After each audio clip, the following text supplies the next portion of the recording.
Because we bought a small bottle of red wine, my son-in-law David lashed out at my husband James. Do you have any idea how much gas I could have filled up with that money? A whole tank easily. I've said it over and over. Cut back on spending. Save wherever you can. But you too, you throw money around like it grows on trees, wasting it on luxury nonsense. My daughter Rachel chimed in, clearly irritated. Mom, why didn't you talk to me first? Do you think our finances can handle you two spending like this? I watched the color slowly drain from James's face. His expression darkened bit by bit until all I could see was quiet humiliation. My anger surged. I couldn't hold back anymore. I pointed directly at David's wristwatch, the one that cost him over $6,000, and then at Rachel's handbag, the designer one she proudly flaunted, worth at least $5,000. You two love preaching about saving money, don't you? Then tell me, how much did that watch cost, David? And Rachel, what about that purse you're carrying? James and I get nearly $7,000 in retirement income every month, and now you're telling us we can't even enjoy a simple bottle of wine? Whose money are you so desperate to save? Whose lives are you trying to cut back? We worked our whole lives just to give you a better one. We sacrificed so much, but this wasn't the kind of old age we imagined, being humiliated by our own children. Later that day, James and I quietly packed our things and left the house. Just like that, they panicked. That day, we went grocery shopping and happened to walk past a wine promotion. James stood in front of the red wine display for a long time, a flicker of hesitation in his eyes. He'd always had a soft spot for those small batch reds with vintage labels, but in all the years we'd been living at Rachel's, he barely touched a drop. A complicated mix of emotions stirred in me. I walked over and quietly picked out his favorite bottle, placing it in our shopping basket. Emily? He followed me, starting to say something but stopping halfway. I gave him a gentle smile. Honey, it's our wedding anniversary. A little good wine to celebrate. What's the harm? After dinner, just as James was about to open the bottle, Rachel and David walked through the door. The moment the door opened, the smell of alcohol drifted in. David stumbled into the living room, clearly drunk. I frowned instinctively, an unwelcome wave of irritation rising in my chest. He walked over to the dining table, then stopped abruptly and stared at the bottle. You bought this? He asked sharply. James forced a small smile. It's been a while since we've had a drink together. Thought we'd celebrate. But David immediately exploded. That bottle cost enough to fill up my gas tank. James quickly tried to explain. It was on sale, just over $30. David's face darkened. His voice stayed loud and cutting. Over $30? And you think that's cheap? I wouldn't even buy it for myself. I've been saying this all along, everything's getting expensive. We need to cut back. But you too, you don't care about any of it. Then he turned and snapped at Rachel. Why are you keeping your parents in check? Rachel didn't hesitate to jump in. Dad, that was really irresponsible. Why didn't you talk to me first? You know how tight things are right now. Owen's starting school soon. David's project is still short on funding. There's money going out in every direction, and you're wasting it on this. I looked at James. Just moments ago, he'd been so cheerful, and now his face was sinking into sadness. A spark ignited in my chest. I stood up and said calmly but firmly, I bought the wine. It had nothing to do with your father. I turned to them, fury boiling just beneath my voice. You keep talking about saving money, then what about your $6,000 watch, David? Or your $5,000 purse, Rachel? And let's be honest, those were charged to our retirement card. David tried to justify himself. That's different. I need the watch to look professional for work. Rachel spoke up, unapologetic. Dad, if I walked into the office with a cheap bag, people would laugh at me. I was shaking with anger. You all have your reasons, but what about us? James and I receive nearly $7,000 a month in retirement, and you're telling us we're not even allowed to enjoy a bottle of wine? Whose life are you trying to budget? Or are you just stripping us of our dignity? Owen burst into tears, frightened by the shouting. James scooped him up, trying to soothe him, murmuring, "Please, let's not fight. It's just a bottle of wine. If it's such a big deal, I'll see if the store will take it back tomorrow." "No," I said coldly, staring straight at Rachel and David. "We're not at an age where we need to ask for permission to enjoy our lives. That wine, I've earned it. And let me tell you this, if you want money, go earn it yourself. Don't hang your hopes on us. If you really want to call yourself a daughter, then start acting like one." And with that, I took James by the hand and walked back to our room. That bottle of wine? James never drank it. The next morning, he quietly gave it to our neighbors next door. Later that morning, David showed up looking sheepish and remorseful. "I had too much to drink last night," he muttered. Said a bunch of stupid things. "I feel awful." Then he actually slapped himself twice and mumbled, "I'm a damn fool." Rachel followed right behind him, wearing a look of exaggerated guilt. "We both had some wine last night too," she said. "We didn't mean to be so harsh. Dad, Mom, please don't take it to heart, okay?" I looked at their forced smiles and overly performative apologies and let out a cold snort. I didn't even bother to meet their eyes. Rachel noticed my indifference and immediately looked grieved. She turned to James. "Dad?" James sighed and gently patted my shoulder, speaking softly. "We're family, Emily. There's no need to hold on to grudges overnight. Let it go." His words eased a bit of the fire in my chest. Seeing the mood begin to thaw, Rachel quickly seized the moment. "It's been a while since we all went out together. We've got the day off. Why don't we go out and get some fresh air?" James, always the peacemaker, seemed eager to smooth things over and insisted we join them. We didn't plan to shop much, just a casual stroll, but when we reached downtown, a vintage clothing store caught my eye. The display window showcased a white dress with delicate blue floral patterns. I couldn't help but linger. James noticed my gaze and chuckled softly. "You like it?" I nodded. He immediately opened the door and gently nudged me inside. The shop was filled with beautiful vintage dresses, elegant prints, fine fabrics. The one I'd been admiring hung right in the center. I walked over, brushed my fingers across the fabric, already falling in love with it. It was exactly the kind of style I used to adore when I was younger. But ever since we moved in with Rachel and started helping care for Owen, I hadn't worn anything like it. I still remembered David once sneering at me, "What are you trying to pull, wearing those floral dresses? It's not like you're on vacation." After that, I'd stopped wearing them altogether. James seemed to notice my hesitation. He waved over a store clerk. "Can you help my wife find her size in this one?" I hesitated. At my age, wouldn't this kind of dress look silly on me? James gave me a warm, steady smile. "You used to love this style. What makes you think it's not right for you now?" The clerk chimed in encouragingly. "Every age has its own charm. You've got beautiful skin and a graceful air. This dress would look stunning on you." With their reassurance, I stepped into the fitting room. When I walked out in the dress, the clerk's eyes lit up. She clapped her hands with delight. "Absolutely gorgeous. It's like it was made just for you." Nervously, I turned to James. "What do you think?" He looked at me with such tenderness in his eyes. "Just as beautiful as ever." I stood in front of the mirror, staring at the reflection of the woman in that familiar style of dress. And in that moment, I felt like I'd rediscovered a piece of myself, my confidence, my grace, the woman I'd almost forgotten. Just as I was about to pull out my card to pay, Rachel and David found US and walked into the store. They were both lugging several large high-end shopping bags. Rachel, catching her breath, complained, "Ugh, this is exhausting." "Mom, Dad, why did you wander off like that?"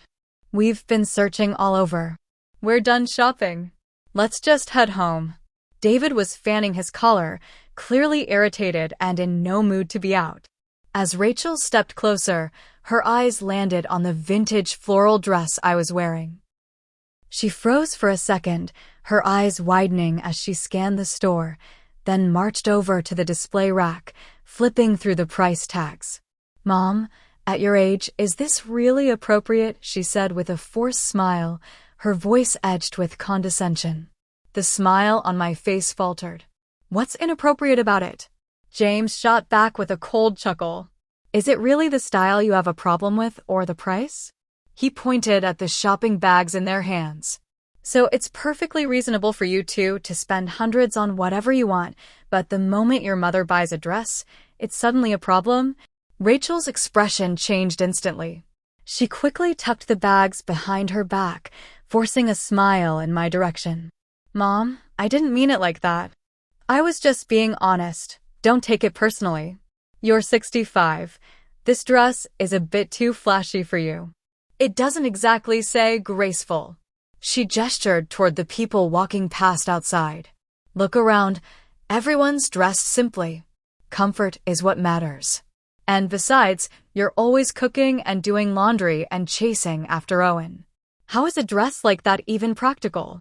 Her eyes drifted over to James, and she muttered under her breath, "And with that short haircut, honestly, it just looks odd." James's face hardened. "You ungrateful girl. Do you even remember why your mother cut her hair? She used to love her long hair." His words struck something deep in me. Yes, I used to wear it long, always. But when I started caring for Owen, he'd constantly grab my hair and tug at it until I winced. James scolded him for it, but Rachel and David couldn't care less about me. They only worried the child might get scratched by my hair. They even blamed me for it. In the end, I gave in and cut it off. I never grew it out again. The store clerk quickly stepped in, trying to ease the tension.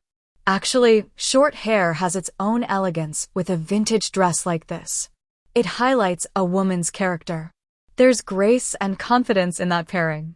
Rachel let out a sarcastic laugh. "Of course you'd say that. You're trying to make a sale. You people could sell snow to an Eskimo." She turned back to me. "Mom, I just passed a store earlier with clothes that looked super soft and lightweight, and they're on sale. Way cheaper than this stuff. That style might suit you better. We're walking past it anyway. Let's just stop in and take a look." The clerk looked embarrassed, offering only a polite smile before quietly stepping back behind the counter. David chimed in as well. "Honestly, buying a dress like this is just a waste. You'd get more value putting that money towards some good whiskey or a few fine cigars for me." In that moment, all I felt was pure, bone-deep disappointment. Everything became so painfully clear. That bottle of wine, this dress, or anything we might ever want to buy for ourselves, in their eyes, it would always be wasteful. Only when the money was spent on them did it become reasonable or worthwhile. As James was still arguing with them, I quietly stepped into the fitting room and changed back into my dull gray dress, the one Rachel always called practical and appropriate. When I came out, the spark from my face was gone. That smile I'd worn in the mirror just moments ago had faded to nothing but a pale shadow. James saw it, and his expression fell. Without saying a word, he pulled out his wallet and handed the store clerk our savings card. "We'll take the dress," he said. "And please pick out a few more in her size. We'll take them all." Rachel and David's faces changed instantly. I gently reached for James's hand. He looked at me, steady and resolute. After we paid, we walked out without looking back. On the way home, neither of us spoke. We stared out the window in silence. In the distance, the sun was sinking slowly behind the horizon. I turned to look at James, and the fading light painted his face with a soft, solemn gray. My chest ached with a dull heaviness. I reached over and took his hand without thinking. He looked at me, puzzled. I gave a small shake of my head. "I'm fine," I whispered. But deep down, I knew something in me had shifted completely and irrevocably. That night, Rachel and David went out again for another social dinner. At the dinner table, it was just James and me, with Owen sitting nearby, watching cartoons and refusing to eat. James sat there quietly, his plate untouched, his face clouded in silence. "James," I said softly, looking at him. He lifted his head. His eyes were heavy with fatigue. "James, let's go back home," I said to him with a soft yet firm voice. He froze for a moment, a flicker of light flashing in his eyes. But then it faded, as if something suddenly came to mind and snuffed it out. I knew exactly what he was thinking. Just then, Owen jumped over to my side, his eyes lighting up. "Grandma, did you just say you're going somewhere? Are you moving out? Are you really leaving?" I paused for a second and smiled faintly.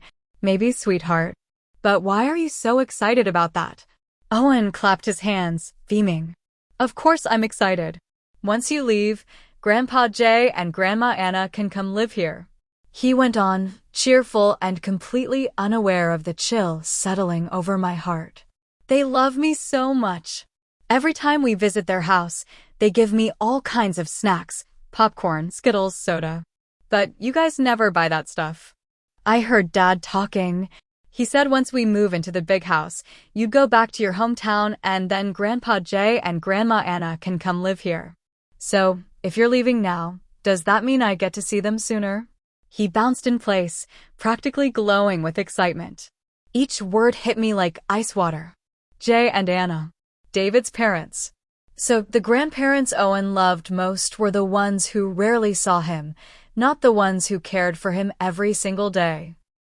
Rachel and David had been planning to enroll Owen in that prestigious elementary school, but the homes near the school were expensive, well beyond what their savings could cover. Even what James and I had set aside wasn't enough for a down payment.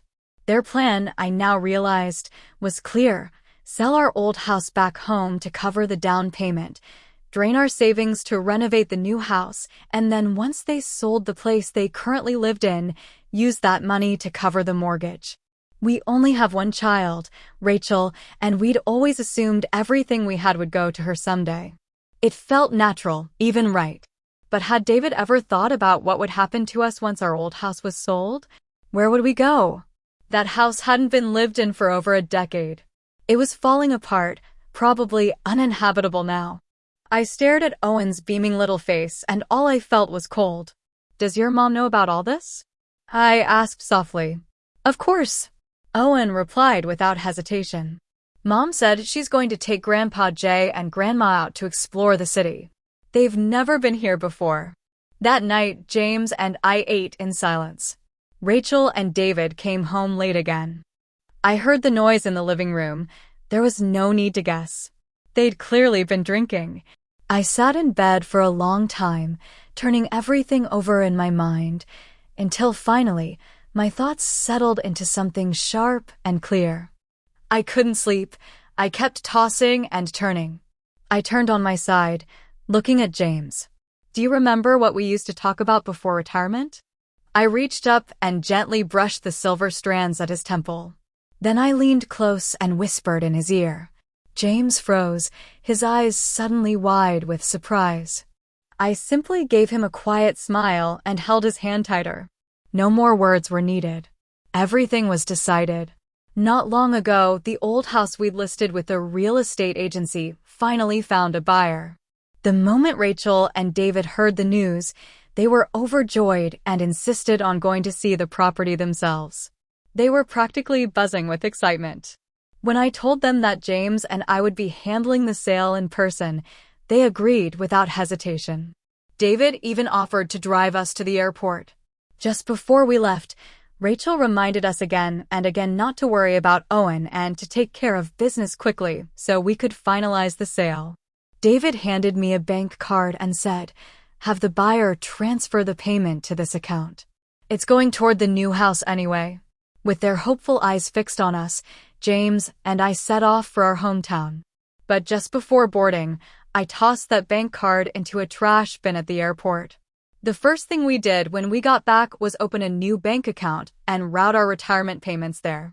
Over the next few days, we finalized the house sale and cleared out most of our belongings, except for a few old jackets James had always loved. Everything else we left behind. 2 weeks later, the southern coast was warm and breezy. In the evening, James and I sat on the porch of the small cottage we'd rented, sipping freshly brewed coffee and enjoying dinner together. That's when James's phone rang. It was Rachel. He answered, and before he could say a word, her voice came through the line, full of irritation. Dad, it's been 2 weeks. Has the house sold or not? When are you coming back? She sounded frantic. We've already picked out the new place, but it's a hot market. The agent's only holding it for a few more days. We practically begged for that. If you don't sign the contract soon, we're going to lose it. She paused for a second, then added, and by the way, your retirement money didn't come through this month. You'd better call the bank and find out what went wrong. James calmly set down his utensils and wiped his mouth with a napkin before answering her. Oh, right, he said casually. There's something we forgot to tell you. Your mother and I decided to take a trip. We're not coming back. There was a pause on the other end, then her voice shot up an octave. What? You're not coming back. As for that new house you want, James continued, his tone steady, we don't think it's necessary, especially since you don't really have the savings to afford it, do you? And that retirement check you're asking about, it went through just fine. Just not to the account you're thinking of. We've changed it. Silence. A few seconds later, Rachel's voice returned, now sharp and shrill. James pulled the phone slightly away from his ear, but her words still rang out clearly. What are you talking about? The house isn't sold? You're not coming back? You've moved the retirement money? What are we supposed to do? She was shouting now. Dad, answer me. Mom, are you there? Mom. James hung up without a word.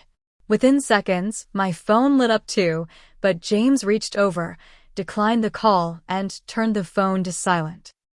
I stared at the screen for a moment, hesitating. Then I asked quietly, James, are we really doing the right thing? What if Rachel hates us for this? What if she never forgives us? I sighed deeply. James took my hand in his and said gently, I know what you're worried about. You're thinking she's our only daughter. She's the child we poured our love into, the hope of our lives. Everything we saved, everything we worked for, it all felt like it should go to her. And for years, you've given her everything she asked for without hesitation. I used to think that was just what parents do. But they've made it very clear our kindness doesn't mean anything to them. If we gave them our house and our retirement money, do you really think we'd have a place in their future? Can you honestly say they'd care for us when we needed them most? I sat in silence for a long while, his words echoing in my mind. You know, he said quietly, we give up everything out of fear. Fear of aging, fear of illness, fear of death. So we convince ourselves that it's safer to depend on them, to hand over control and hope they'll carry us through. But what we get in return, do you really think it would have been better than this? That evening, I sat alone in the yard for a long, long time. The final streaks of sunset faded into the horizon, and slowly the night crept in. The next morning, I brushed my hair neatly and slipped into my favorite dress. When James saw me standing tall again, and with a quiet confidence in my posture, he finally let out a long breath of relief. From that day forward, the world gained a pair of sunset companions, a couple who had fully walked away from the chaos of family life, living simply and solely for themselves. We rented a cozy little house with a garden in a warm, peaceful southern town, just steps away from a calm, glistening lake. Each morning, we walked along the lake's edge, sometimes biking, sometimes jogging. Afterward, we'd head to the local farm market to pick out fresh ingredients for the day. If we had extra time after the market, we'd hop in the car and drive to neighboring towns, wooded trails, or quiet bays, chasing glimpses of nature's beauty. James would wear his favorite relaxed button-down shirts and wide-brimmed hat, and I'd bring along my camera, capturing the calm and grace that now rested between his eyes. I began taking care of myself again. For years at Rachel's, I'd worn loose, drab clothes, my hair cut short for convenience, nothing more. But now I let it grow out again. I don't mind the ease of short hair, I told James one day, gently brushing my fingers through the strands. But I miss the softness and grace of long hair. As it reached the nape of my neck, I began pinning it up in the elegant chignon I used to love, pairing it with my favorite vintage dresses. James would always look at me and smile. "You're even more beautiful now than you were back then," he'd say. After lunch, we'd take a short nap, and in the afternoons, James would settle by the window with a book while I immersed myself in learning photography and video editing. We each slipped into our own little worlds, and before we knew it, the whole afternoon would drift quietly by. Every few weeks, we'd take a short trip, exploring small towns, coastal roads, and quiet harbors. Our footprints slowly marked the map of everywhere we'd wandered together. On one of those trips, we met a young man named Chris, a traveling content creator. Out of curiosity, I looked up his social media account. He had over 20 million followers. What made us laugh was that he quickly declared himself my biggest fan, begging me to let him call me his godmother. "I always thought vintage style belonged to people like my mom," he said. "But meeting you made me realize true style is something you live, not just wear." His mother and grandmother had both been passionate about vintage culture. So when he met a woman around his mother's age who still held on to her own sense of beauty and identity, he felt an unexpected warmth and respect. Since then, I became not just the subject of James's quiet photographs, but also the muse in Chris's vibrant lens. With my permission, he posted a few clips of us online. And to everyone's surprise, the videos caught on like wildfire. It was because of those clips, those gentle, quiet snapshots of our life, that Rachel and David, after more than half a year of silence, finally came looking for us. They arrived exhausted, with bloodshot eyes, clearly having had little to no sleep the night before. Over the past 6 months, Rachel and David had called countless times, sent dozens of messages. I ignored every one of them, so their panicked expressions now didn't surprise me in the least. "Dad." Rachel rushed in the moment the door opened, her voice urgent and strained, her face twisted with a tangle of emotions. "You and Mom just disappeared without a word. We've been searching everywhere. I even went all the way back to the old house. It's sold now and still, you're not coming back." "Why?" David didn't say a word. He walked straight out to the garden and dropped into a chair, like the mere act of finding us had resolved everything. Just then, I stepped outside and took a seat at the table. Rachel stared at me for several seconds before finally speaking, "Mom." David, who had been slouched in the chair, suddenly straightened. His eyes flicked toward James, then to me, scratching his head awkwardly. "Well, that's really good to see you again, Catherine. You look younger than ever. I barely recognized you." I let out a cold snort and said nothing. "If you've got something to say it now." "We're heading to the morning market soon," I said.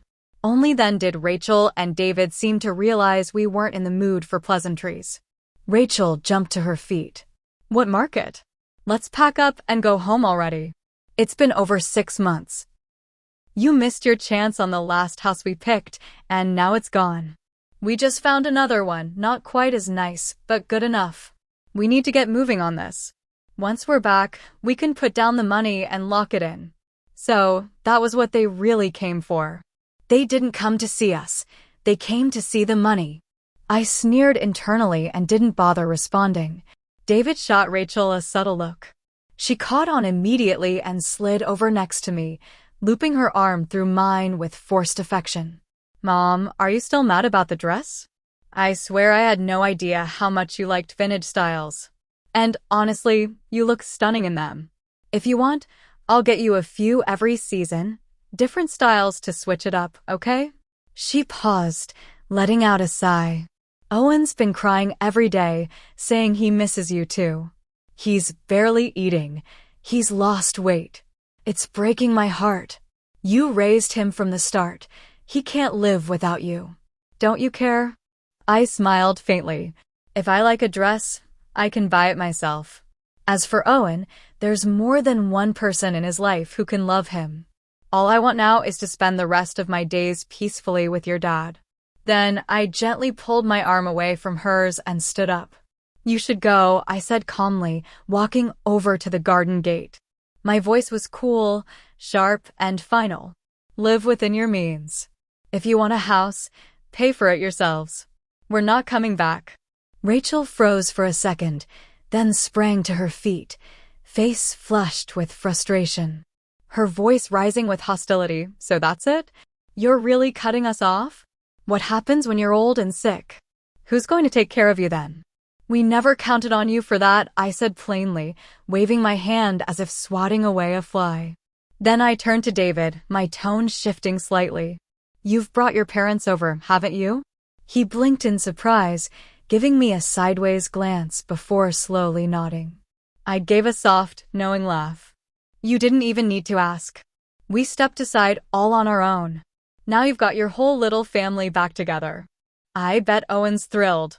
His eyes widened in shock, his entire body frozen in place. Rachel's face went pale, her expression mirroring his, stiff, stunned, and speechless. Just then, a familiar voice rang out at the gate. Hey, Catherine, James. Weren't we supposed to hit the farmer's market together this morning? What happened? Chris appeared at the entrance, grinning as he walked into the garden. The moment he stepped in, he came face to face with Rachel and David. He froze for a second, then quickly pieced things together. Oh, so it's you two. No wonder they skipped the market today. Then he turned to me with a cheerful smile. Kath, aren't you going to introduce me to your friends? David's expression instantly twisted with fury. Oh, I see how it is, he spat, laughing bitterly as he jabbed a finger in Chris's direction. No wonder you two don't want to come back home. You've been completely charmed by this punk. You think I don't see what's going on here? You, cozying up to two old people, pretending to be all sweet. Don't think I don't know what you're after. You're after their money, aren't you? Do you even know whose money that is? You've got some nerve, you little leech. And then, like a bull seeing red, David charged straight at Chris. My heart clenched. David was tall and heavy-set, while Chris, though young, was lean and wiry. If it came down to a fight, I wasn't sure he could handle it. I started to get up to intervene. Then came a loud, sharp thud. In one clean, fluid motion, Chris flipped David over his shoulder and slammed him onto the ground. David landed hard and groaned in pain, sprawled across the garden, unable to get up. Chris dusted off his sleeves, glancing down at him with a frown. Seriously? That's all you've got? James and I were frozen for a second, then both burst into laughter. Who would have thought this soft-spoken young man was such a powerhouse? Rachel and David left empty-handed and thoroughly humiliated. Despite their resentment, they could do nothing but slink away in defeat. A few days later, James and I packed our bags again, ready for our next journey. Just then, Chris brought us an invitation from his mother. After seeing my photos and his videos, she'd expressed a strong desire to meet me. We gave it a little thought, then happily accepted. When we arrived in the seaside city and stepped into her home, I was stunned. Chris's mother turned out to be someone I'd admired for years, renowned vintage fashion designer Claire Stone. Back when I was still working, I had stumbled upon one of her vintage runway shows online. I'd been mesmerized by the elegant silhouettes and intricate detailing. From that day on, I'd quietly dreamed of one day wearing one of her creations. But life got in the way, family responsibility, endless chores, and that dream was slowly tucked away. Now, standing here, I felt nothing but gratitude for the choices I'd made. I had finally returned to living for myself. Claire and I connected instantly. We spoke at length about vintage fashion, femininity, and the art of timeless style. She took me through her studio, pausing in front of a mannequin draped with a cloth. With a proud gleam in her eyes, she lifted the fabric. This, she said, is the piece I'm most proud of. But ever since it was finished, I've never found the right person to wear it. I've tried models, celebrities, but none of them captured the spirit I imagined. Then I saw you in Chris's video, and I knew this dress was meant for you. The moment I slipped into that vintage dress, I could feel it too. It wasn't just about the fit, it was a perfect harmony between style and soul. What once seemed like an ordinary floral pattern came to life on me, exuding poise and warmth. Claire immediately invited me to be the finale model for her upcoming vintage runway show in that very dress. I was ecstatic, giddy like a young girl chasing her dream for the first time. To prepare, I trained for 2 hours every day, practicing my walk, refining my posture. It wasn't easy at first.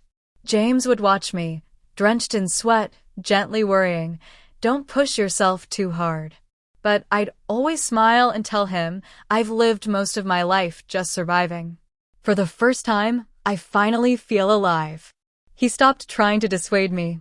Instead, he became my quiet support, managing everything behind the scenes, making sure I had everything I needed. And on the day of the show, I stepped onto the runway as the closing act.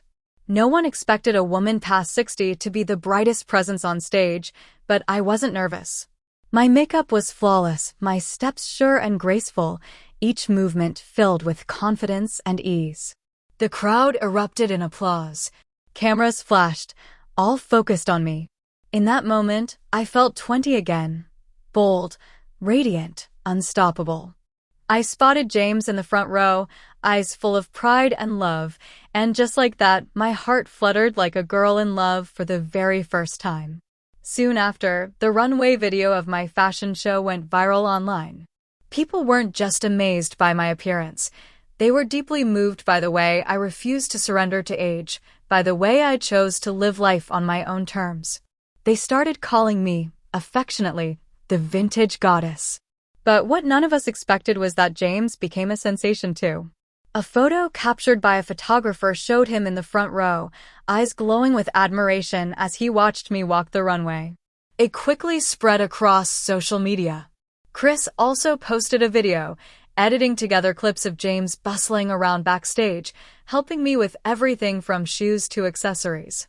The comments poured in, "This is what real love looks like." When James and I read that one, we looked at each other and burst into quiet laughter. It was both touching and a little surreal. After that, we were invited to more and more fashion events. Time passed quietly, but it never dimmed the light in our eyes. Then one day, I saw Rachel again at another vintage fashion show. The show had just ended, the audience still seated, when she suddenly burst out from a corner and dropped to her knees in front of me. It had been another 6 months since we last saw her. She looked like a completely different person, hair disheveled, face haggard, much thinner than before, with eyes full of exhaustion and defeat. "Mom, Dad," she said, her voice already breaking. Then, as if suddenly remembering something, she spun around and shouted toward the corner, "Owen, come on, say hi to Grandma and Grandpa." She had brought Owen with her, but the boy clung desperately to the wall, crying uncontrollably. "I don't want them," he screamed. "I want to go home. I want Grandpa Jay and Grandma Anna." Rachel tried to pull him over, but he wouldn't budge. In her frustration, she began pushing and shoving him, even hitting him in desperation. Owen's sobs grew louder, echoing across the now empty runway venue. The chaotic scene drew attention instantly. People surrounded them, murmuring, pointing, whispering. With the help of security staff, we managed to bring Rachel and Owen into a quiet backstage lounge, finally away from the noise. She told us what had happened over the past 6 months. David had been arrested for bribery and corruption. He'd been sentenced to 8 years in prison. I froze for a moment, but the more I thought about it, the less surprised I was. David had always been arrogant and impulsive, chasing shortcuts instead of doing things right. For years, they'd used our accounts to build credit, grease palms, and curry favor. I'd warned him once, "Do what you're capable of. Don't try to fake your way through everything." But he just sneered, "That's such old-school thinking." These days, it's all about leverage and connections. If there's a shortcut, only a fool wouldn't take it. I remember that moment clearly, the quiet chill that crept through me. I knew trouble would come. Sure enough, he pulled the same stunt again to land a city development project. He even mortgaged their house to take out a loan and secure connections. He got the contract but neglected the actual work, drowning in dinners and booze. The project fell apart under his mismanagement, leading to huge financial losses. This was the inevitable end. Rachel sobbed, Since he went to prison, I've been afraid to even leave the house. The neighbors talk behind my back, kids at school tease Owen. I'm falling apart, Mom, Dad. He's just a child. That environment is toxic for him. I want to bring him here to live with you. Her eyes were full of desperate hope. James answered calmly, didn't Owen say he loves being with his real grandparents? Well, now your little family is back together. Seems like a perfect fit. Rachel panicked. Dad, they don't know how to care for him. They don't even love him. They don't know what he's allergic to. Last time, he had a severe reaction to nuts, went into shock. They weren't even home. They left him alone. If I hadn't gotten back in time, it could have been fatal. James shook his head, unmoved. That's your problem. If his grandparents are careless, then as his mother, it's on you to be more responsible. Rachel grasped for another angle. But the loan David took, it's coming due. I have no way to repay it. The bank's going to foreclose on the house. Where are Owen and I supposed to live? James remained steady. Once the house is auctioned, you'll get whatever's left over. That should be enough for you and your son to get by. David's childhood home is still there. You won't end up on the street. Rachel's face turned pale, rage and despair battling behind her eyes. She turned to me in tears. Mom, please say something. I looked at her expressionlessly and replied, calm and clear, your father's right, Rachel. Rachel froze in place, and in that instant, she realized this time there would be no turning back. She covered her mouth and ran out, sobbing. The media, as always, was quick to seize a story. The moment Rachel knelt before me at the fashion show, someone captured it on video. It spread like wildfire online, and just like that, James and I went viral again. Only this time, the praise was drowned out by criticism. Keyboard warriors flooded the internet with condemnation. They argued that in today's world, with sky-high living costs and suffocating pressure, young people were already overwhelmed, juggling careers and parenting. Even the smallest bit of help from elderly parents, whether it's cooking dinner or picking up a child from school, could make a world of difference. But what about us? They said we were selfish, choosing comfort and leisure while turning a blind eye to our daughter's struggles. According to them, our behavior was cold, ungrateful, even cruel. As these voices grew louder, those who once called me the vintage goddess grew quiet. Some even began to question themselves. They started imagining what it would feel like if their own parents did the same, if they too let go and stepped back from family obligations. Suddenly, our story didn't seem so admirable to them. The tide of support slowly shifted into a wave of judgment. Yet amid the noise, a different kind of voice quietly began to emerge. These were people closer to our age, those who, like us, had been tethered to their adult children's lives, unpaid caretakers washing dishes, changing diapers, handing over savings bit by bit. People who couldn't even enjoy a nice dinner or buy a new dress without first checking their children's mood. They began to speak up. Raising children was our duty, but does that mean we're also obligated to be lifelong servants? Free nannies? Personal chefs? James was worried about me at first. He feared the emotional whiplash from adoration to outrage might be too much for me to bear. But I wasn't troubled at all. I simply smiled and said, we never set out to become public figures. The applause was a beautiful accident we experienced, and that was enough. If it fades away tomorrow, I'll have no regrets, because there are still so many places waiting for us to explore. Even the most breathtaking scenery is only a pause along the way. You take in its beauty, and then you keep moving. Clinging to it would only weigh you down. Life always lies ahead. But just because we had found peace didn't mean I was going to let those cruel accusations spiral unchecked. So I sat down and wrote an article. For 5 years, we lived in our daughter's home, caring for her family, never daring to spend money on ourselves. One day, just because we were in a good mood, and because it happened to be our wedding anniversary, we bought a bottle of wine to celebrate. What happened next? We were accused of being wasteful, extravagant, All the while they were using our retirement accounts to buy $6,000 watches and $5,000 designer bags. Our savings were empty to support their lifestyle, and yet we were scolded for spending a few dollars on a bottle of discounted wine. Even when Rachel tried to win us back, it was still laced with manipulation disguised as affection. We chose to walk away not out of abandonment, but because we finally realized sacrifice is not love and entitlement is not filial piety. As I typed out those words, the memories no longer stung. The pain had faded. What remained was clarity. Strangely enough, I even felt a bit of gratitude for Rachel and David's actions. Because of them, James and I were finally able to break free from the fear of aging, of illness, of dying alone. We stepped into a new chapter of life, one that belonged wholly to us.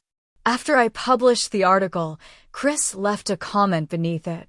He wrote about his time living near us, the early mornings when James made breakfast, the quiet moments when I hung laundry in the garden, the photos he took of me smiling in a vintage dress under the sunlight. He wrote, "They didn't abandon anyone. They simply learned, after being hurt, how to protect themselves." And just like that, the anger in the comments began to subside. One line stood out among the replies. "When you become a parent and your own child treats you the same way, will you still think their choice was selfish? Because that's all we had done." After being drained, dismissed, and discarded, we simply chose to stop giving more of ourselves away. Even in old age, we still have the right to choose the life we want to live.